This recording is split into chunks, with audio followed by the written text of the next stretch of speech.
चिंता संतानहंतारो यत्पादाम्बुजरेणव स्वीयानां तान् निजाचार्यान् प्रणमामि मुहुर्मुहुः यदनुग्रहतो जन्तु सर्वदुःखातिगो भवेत् तमहं सर्वदा वन्दे श्रीमद्वल्लभनन्दनम् अज्ञानतिमिरान्धस्य ज्ञानाञ्जनशलाकया चक्षुरुन्मिलितं येन तस्मै श्रीगुरुवे नमः नमामि हृदये शेषे लीलाक्षीराब्धिशाहिनं लक्ष्मीसहस्रलीलाभिः सेव्यमानं कलानिधिं चतुरभिश्च चतुरभिश्च चतुरभिश्च त्रिभिस्तथा षड्भिर्विराजते योऽसौ पंचधारदये मम.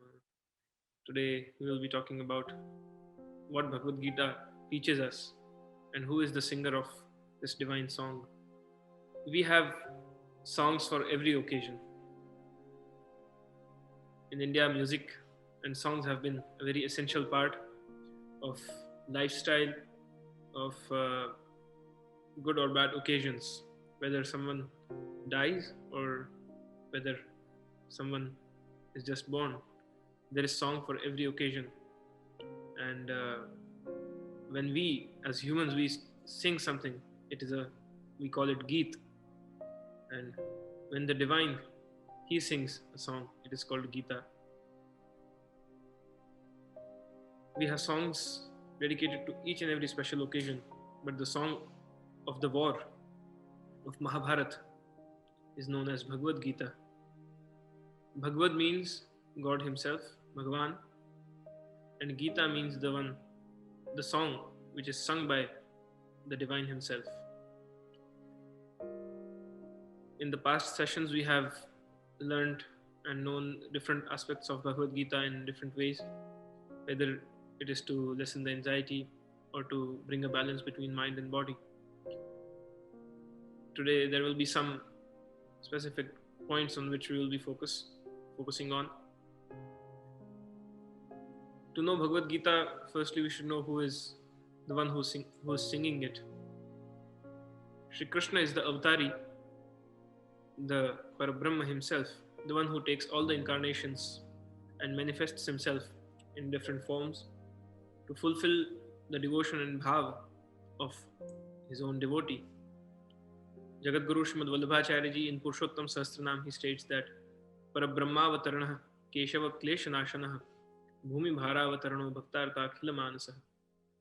Parabrahmavatarana, which means the incarnation of the divine himself, whom we call Keshav, the one who takes away all the worries, and Kleshanashana, who brings peace to us by taking all the worries. Bhumi Bharavatarana, who takes away all the evil present in this world, who perform adharma, and Bhaktartha Akhila Manasa, and fulfills the desires of his own devotees. That Parabrahma Shri Krishna, when he incarnates and becomes the guide for Arjun, he sings the Bhagavad Gita when Arjun is full of dilemma and worry and confusion. The Gita is a set of narrative framework and dialogues between Arjun and his Sarthi Shri Krishna in the battlefield of Mahabharata. We call it the Dharma Yuddha. Dharma Kshetre, Kurukshetre, Samaveta Yuyutsavaha. When Duryodhan's father, Dhritarashtra, the Bhagavad Gita starts with the name of Dhritarashtra, who is a blind person. The blind king, which represents darkness or illiteracy. The start of Bhagavad Gita is with the blind person's name, with Dhritarashtra's name. And it takes us through the journey from darkness to light when Bhagavan Shri Krishna presents his thoughts and ideas about life and the guidance which he gives to Arjun. Arjun is filled with moral dilemmas and despair about violence and the death the war will cause. Because when Arjun asks Bhagavan Shri Krishna to take his chariot in the middle of the battlefield of Mahabharat, he sees that the people who are standing in front of me are my family members, my teacher, people who I respect. And in this war, I will have to kill them, I will have to attack on them. With that thought, Arjun feels very weak and Gandivam Sanskritir Hasta Tvakchaiva Paridahyati. He drops his weapons and feels very dull and depressed by the thought of killing his own people. And not just that much, but also he thinks that what will I gain after this war when everyone will die? Shri Krishna guides us through various dimensions and situations that we face in our life. These guidelines are in form of answers to the questions of Arjun, who represents us. We all are Arjun in 21st century, and we all have different kinds of dilemmas and situations which sometimes we find it difficult to face them and to solve those problems and situations. Bhagavad Gita contains total 18 adhyayas, in which there are 700 shloks in it, divided into 3 parts. This knowledge of Bhagavad Gita is the essence of Vedas, of Upanishads. It is the universal scripture applicable to all people and different people from different temperaments for all times. It is even applicable today, and it will be applicable after 1,000 years later.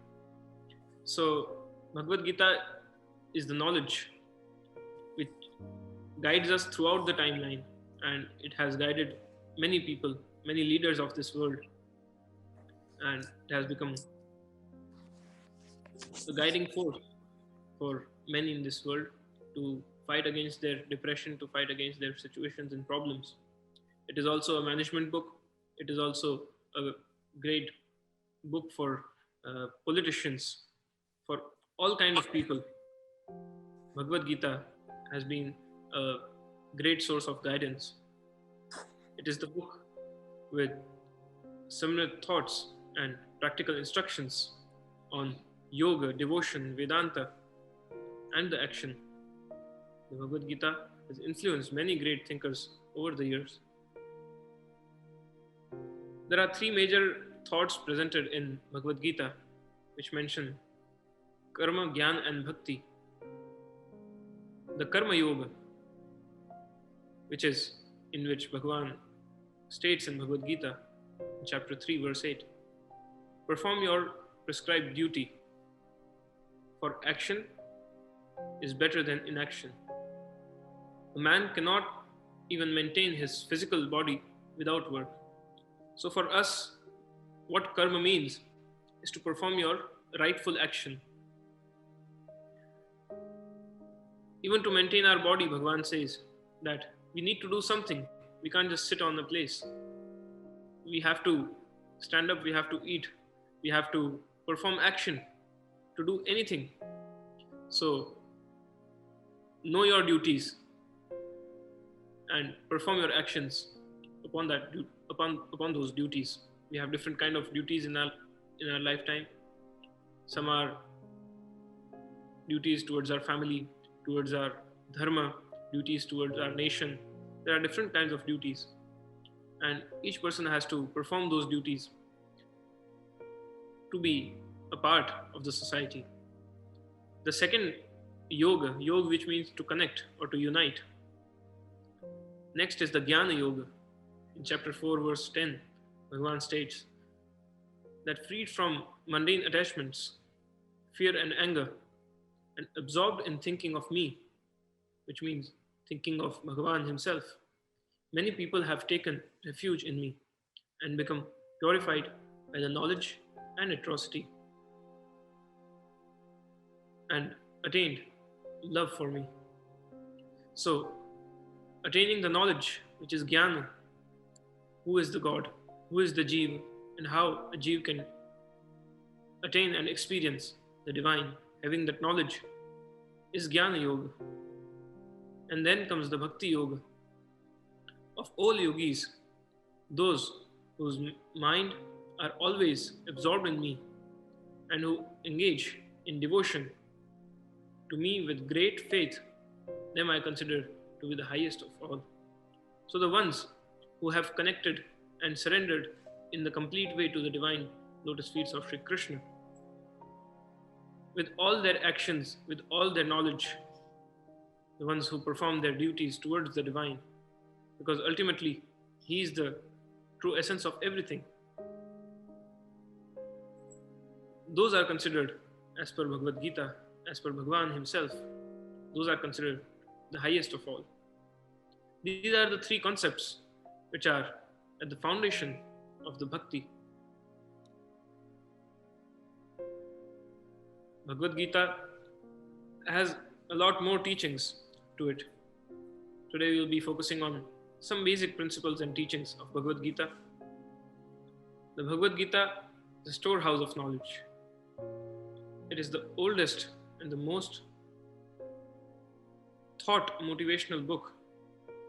There is no significant problem in life which cannot be referred to the Bhagavad Gita for a perfect solution.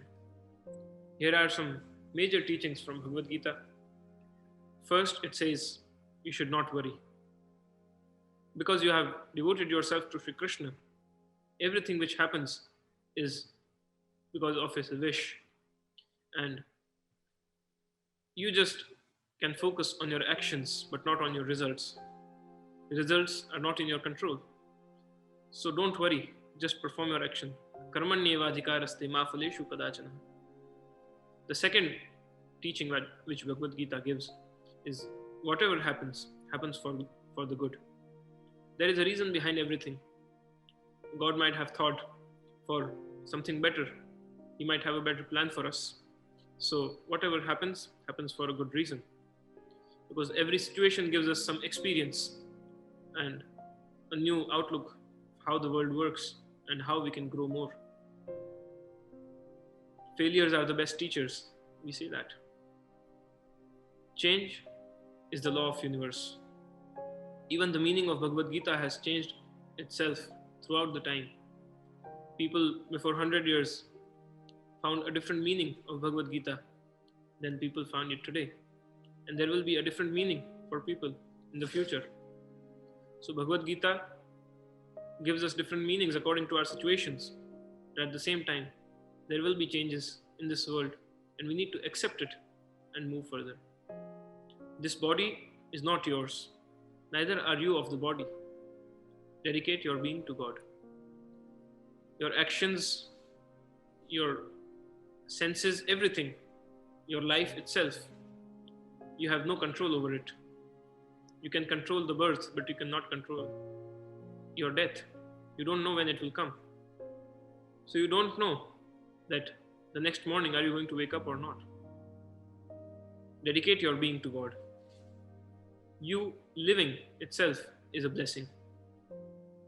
The next teaching which Bhagavad Gita gives is whatever you do it as a dedication to God. Or each and every action can become a service to God himself, that we call seva.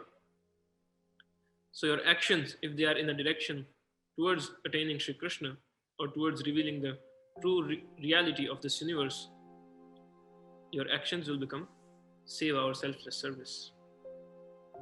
In the end,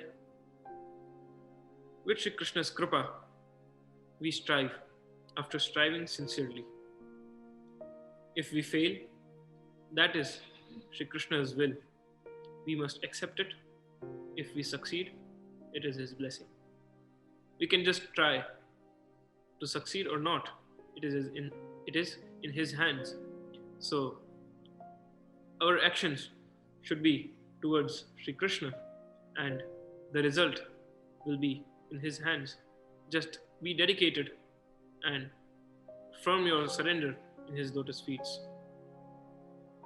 Shri Krishna is very kripalu and he grants the best to his devotees. We just need to experience that he is always with us. We just need this firm surrender that he is with us and I am his devotee. When that becomes firm and we have a confidence that Shri Krishna is always with me, like he's with Arjun, he will guide me throughout all the situations and problems that come to my life. With that thought, I pray to Shri Krishna's lotus feet that he becomes a guiding force for us like he became to Arjun, and we are able to face all kinds of challenges and problems that come to our life. We face the opportunities that come to our life and succeed with utmost confidence, positivity, and gratitude towards the giver. Shubham Bhavatu, Kalyanamastu.